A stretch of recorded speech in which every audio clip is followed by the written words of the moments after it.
La cérémonie d'aujourd'hui qui nous réunit porte, disons, sur l'ouverture du segment Mbour-Thiadiaye sur une vingtaine de kilomètres qui sera mise en circulation provisoire, mais aussi gratuitement donc à l'endroit des populations qui vont se rendre à Thiadiaye, voire faire le trajet en toute confortabilité, mais aussi en fait dans des conditions de sécurité absolue.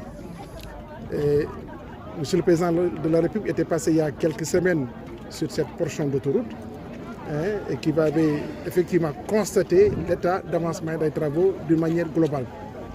Mais aujourd'hui, pour rendre la mobilité, en tout cas, disons, acceptable et facile pour les populations, nous avons convenu effectivement de cette ouverture provisoire et qui va consacrer en tout cas un déplacement rapide des populations. Donc ça fait un réel plaisir que nous avons procédé avec le ministre en charge des forces armées, maire de Thiadiaye, et que pour le moment, ce que nous avons retenu, c'est que cette portion sera gratuite et faciliter, comme je l'ai dit tantôt, effectivement, la mobilité et donc les routes de population.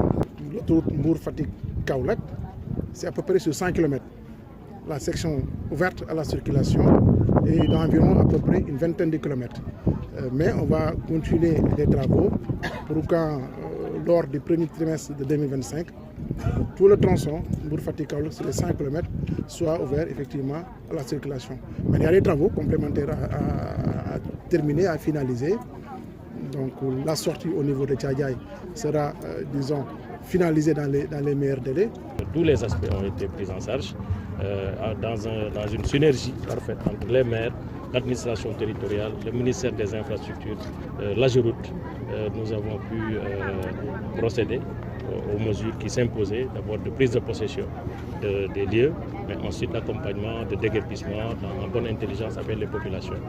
Que nous remercions pour leur bonne compréhension et leur disponibilité à accompagner cet ambitieux projet du chef de l'État. Le premier facteur important, en tout cas impactant de cette autoroute, c'est la réduction des distances de temps qui nous permet justement de voyager sur un trajet très rapidement dans des conditions de confort, le ministre l'a souligné, mais aussi dans des conditions de sécurité. Je pense que ça c'est important.